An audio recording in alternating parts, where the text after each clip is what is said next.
Let me go back to the 1920s and sort of ask another Yeah. counterfactual question. Given the battle between the Marxists and the communists and National Socialists, was it possible, and what would that world look like if the communists indeed won in Germany, as Karl Marx envisioned? And it made total sense given the industrialized expanse that Germany represented. Was that possible, and what would it look like if it happened? I would think that the reality was probably very remote, but that was certainly their ambition.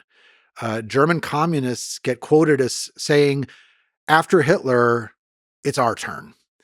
Their sentiment was that the arrival of Nazism on the scene was a sign of how decrepit and incompetent and doomed capitalism was. In hindsight, that's almost impossible to believe because what happens is the Nazis, with their characteristic brutal ruthlessness, simply decapitate the party and arrest the activists who were supposed to be waiting to take over. So that's forestalled. A further hypothetical that gets raised a lot is, couldn't the Social Democrats and the communists have worked together to keep Hitler out of power? Uh, that's where the prior history comes into play.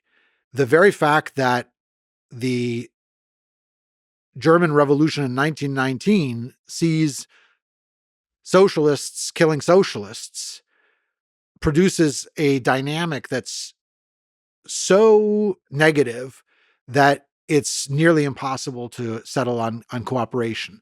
Added to the fact that the communists see the Social Democrats as rivals for the loyalty of the working class. In terms of just statistical likelihood, a lot of experts at the time felt surely the German army is going to step in. And the most likely outcome would have been a German general shutting down the democracy and producing a military dictatorship. It says a lot about how dreadful and bloody the record of the Nazis was that some people in retrospect would have felt that that military dictatorship would have been preferable if it had obviated the need for the ordeal under the Nazis.